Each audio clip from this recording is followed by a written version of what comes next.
It was the Christmas night of 1824 in the old garrison city of Halifax. An old man stumbled through the dark, cold, and icy streets.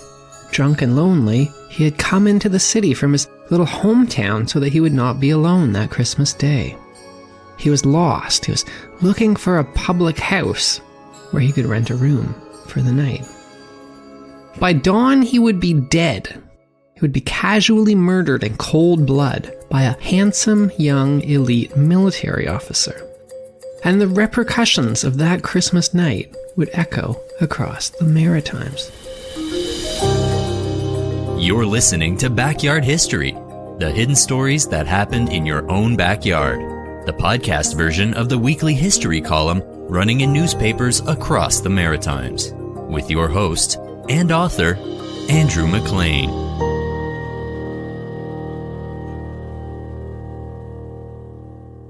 74 years after the murder, the event still troubled older Haligonians. The story of this most mysterious case at the time created the very greatest excitement in Halifax, is now being lost in the forgotten past, wrote 28-year-old up-and-coming Halifax historian Harry Peers. Peers would go on to have an extraordinarily influential career as the keeper of Nova Scotia's history.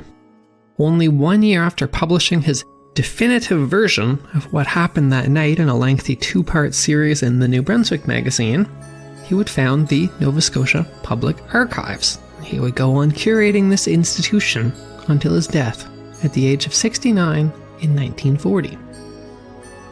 He wrote this article because he was troubled that the story was being forgotten.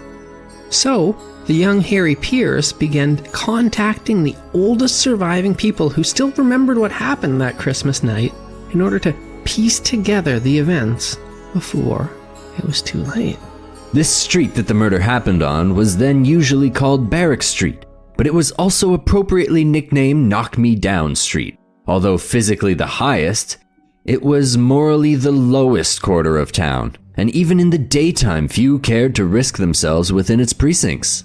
Robberies and murders and riots, which had from time to time occurred there, caused the place to be shunned by everyone of respectability. Such was the scene of this story at the period of which I write. It was still dark the morning after Christmas when Edward Harlands from the 74th Regiment woke up in the officers' quarters. On looking out of the barrack window, he saw indistinctly in the gloom a man lying near the well in front of the building.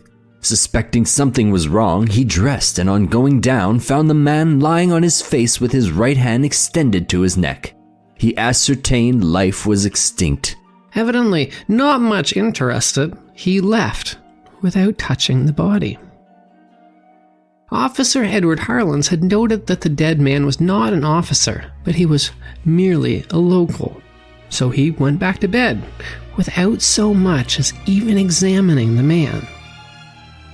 Shortly afterwards, another soldier, a private named Rogers, walked past the body. Rogers turned over the body and was shocked to find the poor fellow had been murdered, a deep wound being in the breast immediately before the right shoulder.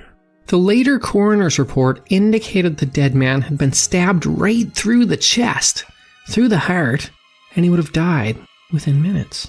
The body proved to be that of Edward Shea, an old pensioner. Edward Shea had come into Halifax from his hometown of Rawdon, Nova Scotia, where he was supposed to be retired, but he still worked part-time as a school teacher to make ends meet. He had come to Halifax so that he would not be alone that Christmas. By dawn, he would be dead, casually murdered in cold blood. Private Rogers noticed that the body was not yet stiff, and the blood under it on the ground had not frozen yet. Despite it being the crack of dawn the day after Christmas, word of the murder spread startlingly fast throughout town, and soon an immense crowd had gathered in the square. Harry Peers interviewed one of the people who had gone to the square for his article. One man, James Crosskill, made a careful examination of the corpse. On placing the back of his hand on the body, he detected indications of heat. He and others traced small drops of blood on the snow from close to the body to within 3 yards of the south door of the officers' quarters. At this time, people across what would later become Canada were extremely deferential towards authority. There was very much a sense that the elites were the elites because they were genuinely superior to everyone else. As colonies that would make up Canada, there was this sense that those that came from the mother country, Great Britain, were simply better than us local people. In military, soldiers obviously looked up to officers. Back then, the public and colonial garrison cities like Halifax also looked up to military officers. The life of an officer of that garrison was rounds of balls, dinners, drives, horse races, rackets, and amateur theatricals. By contrast to those lives of officers, the lives of ordinary people were simply seen to be worth less. And the events in Halifax that Christmas Day are the perfect example of this. It's not actually clear that there had been any sort of investigation of the murder itself. However, what was instantly investigated very vigorously by the authorities was a swirl of curiously specific rumors that began to spread. Not only that there was an officer responsible for the murder, but these rumors named one officer in particular who was thought to be responsible. The police really got onto this investigation into the source of the rumors, and it quickly led them to Maggie Hall. When the authorities questioned her, Maggie Hall enthusiastically declared that she was in fact the source of the rumors. And furthermore, not only was she the source of the rumors, but she stood by them. Maggie Hall explained that on the morning of what we now call Boxing Day, she had seen the crowd in the square gathered outside of the officers' barracks. She had pushed through to see what the crowd was looking at, and she saw a dead body. And she recognized him from the night before. Then she told the police what she had seen that night.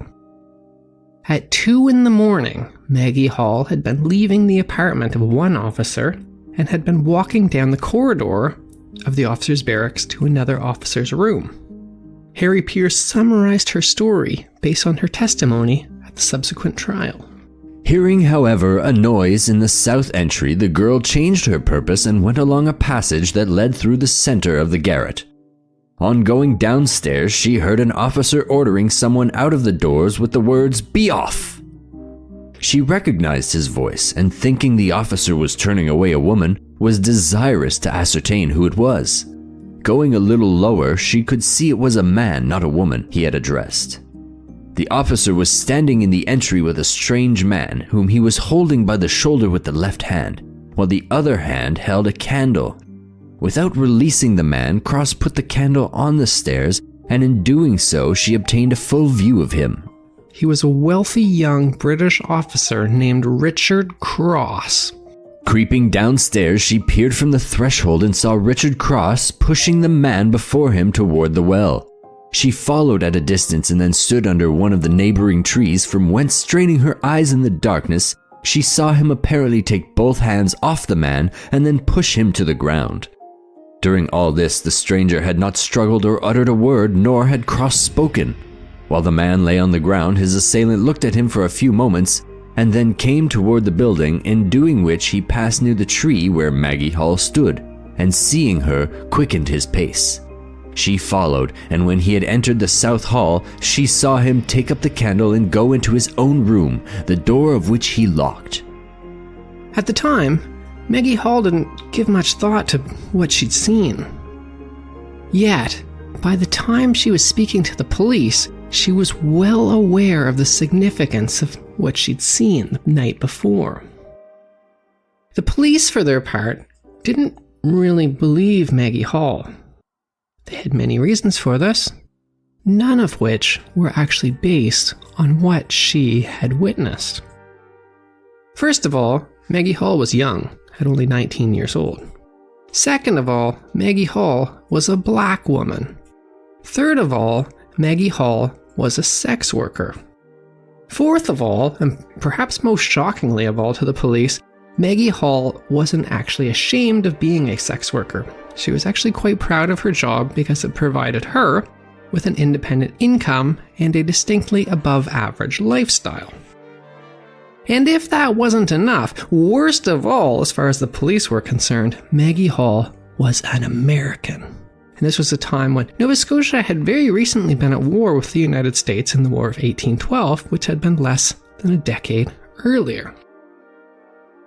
So Maggie Hall said that night she continued on to her appointment in another officer's room. Later that evening, as she was leaving that officer's room, she glanced out the window, and she noticed that the man was still there on the ground. The police didn't do anything with the information they received from Maggie Hall. But then one particular cop leaked the story to the Acadian Reporter newspaper. The newspaper ran the story, including the accused officer's name. The other Nova Scotian media outlets jumped on the story, not to start reporting on what had been witnessed or criticizing the police, but to criticize the Acadian Reporter for daring to print the officer's name. The Acadian Reporter, for its part, fired back a full-throttle defense, writing, "We never before heard of an instance wherein any delicacy was felt or made use of to conceal the name of a person in actual custody, whatever his rank might be. And for ourselves, we will say that our pen shall never be prostituted to introduce any novel distinction of person contrary to the ends of justice." However, the Acadian Reporter newspaper also promptly negated that principled stand for freedom of the press by adding, literally in these big, bold letters, "We feel very sorry for the situation in which Mr. Cross is placed. We as individuals believe him innocent." They then went on to explain that they printed the officer's name not to out him, but because the rival papers were hinting it was an officer without naming him, and it was therefore causing all the officers to become suspected. They wrote that they printed his name to comfort the other officers, their family, and their friends to alleviate them of suspicion. So basically, somehow these newspapers were managing to be somehow even more deferential towards these elites. This continuing deference towards the British authorities would apply to the subsequent trial as well. It wasn't a Hollywood type of trial. It was a very polite trial. There was no theatrical fireworks, or honestly, there wasn't really anything even close to exciting. Several witnesses were called to Richard Cross's defense. Yet, all of his fellow officers admitted on the stand that while they were with him before the events of the actual murder, not one of them could actually give him an alibi for the time of night when Maggie Hall had seen him. Interestingly enough, the cross-examination had no negative comments to say about Maggie Hall herself, and she was actually treated nothing short of politely. Perhaps surprisingly, as far as I could find in my research, there were no remarks or actually anything disparaging at all that was noted during the trial about her employment, her race, or even her American citizenship, or her young age. The only thing that was ever mentioned during the trial were some vague comments approving of how it was a classy move on her part that she refused to name any of the officers she visited that night. None of this politeness towards her was applied by the newspapers. They wrote some really ugly and frankly incredibly openly racist things about her, which are way too extreme for me to even pull quotes out of. At the actual trial, the only negative words that were said against Maggie Hall were said by the defendant, Richard Cross. He delivered a very quiet speech that was, as paraphrased by Harry Piers, He referred to the Hall girl as having voluntarily come forward for the purpose of ruining him, a course that must be prompted by the deadliest and most implacable hostility that could only be accounted for by the fact that on one occasion he rebuked her and threatened her with punishment. When cross-examined, though, surprisingly enough, Maggie Hall denied that he ever threatened her. In fact, she denied even really knowing Richard Cross, except in passing. She admitted that she didn't really care for Richard Cross, but the truth is, she didn't really care for any of the British officers. She said on the stand that she thought they were too proud, they were too aloof, and that they thought they were so much better than her, or for that matter, anyone else in Halifax. Even despite this, though, she said that she didn't care enough about the officers to bother making up stories about them. This deference that we're talking about towards the elite officers also applied to the defense. They didn't vigorously examine the accused, and the Attorney General in charge of the case did not even give a closing statement. And then, perhaps most importantly, the presiding judge, Justice Halliburton, gave an hour-long speech to the jury in which he, according to Harry Piers, said, "The only testimony that affected the prisoner in the least was Margaret Hall, and they had heard her contradicted in some particulars. If they did not believe her, there was the end of the charge. But it was also his opinion that even if she was believed, there was nevertheless not sufficient evidence to convict." The judge's speech, which lasted an hour, was through in favor of the prisoner. The jury retired. And then, less than 2 minutes later, the jury returned with their verdict: not guilty. In a sign of the changing times in the Maritimes, though, in the aftermath of the trial, a sickened, uneasy feeling began to settle over Halifax. The general public began to feel like justice had been denied, and people began to agree in whispered, hushed voices that maybe what Maggie had said on the stand about how proud and how full of themselves these British officers were, about how they looked down on the locals, well, maybe that was true.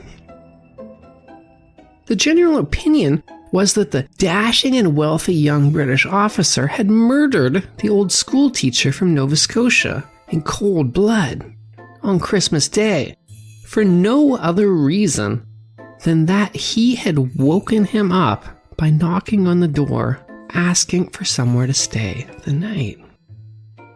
The disgust of the Nova Scotians only deepened when the officers held a great party to celebrate Richard Cross's release. Soon afterwards, Richard Cross was promoted, which was seen as a real slap in the face to the local people of Halifax. Soon the officers noticed that ordinary Haligonians suddenly became colder towards them. They were less friendly, they were not so differential.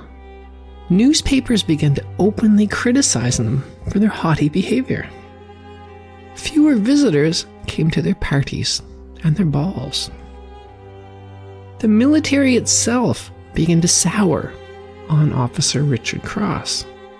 Despite his term in Halifax having not ended, he was quietly sent away to a news station in the West Indies. Richard Cross was said to have come to a rather abrupt end shortly after his new posting to the West Indies. Shortly after arriving there, he lost his temper at a servant, and, in much the same way he had attacked the old school teacher Edward Shea, he began beating the servant. This time would be different, though. The servant grabbed the baton Richard Cross was beating him with and stabbed him with it, killing him, much like how Richard Cross had killed Edward Shea at that Christmas night in Halifax. That was Backyard History with your host, Andrew McLean. Thanks for listening, and stay tuned for another hidden story that happened in your own backyard.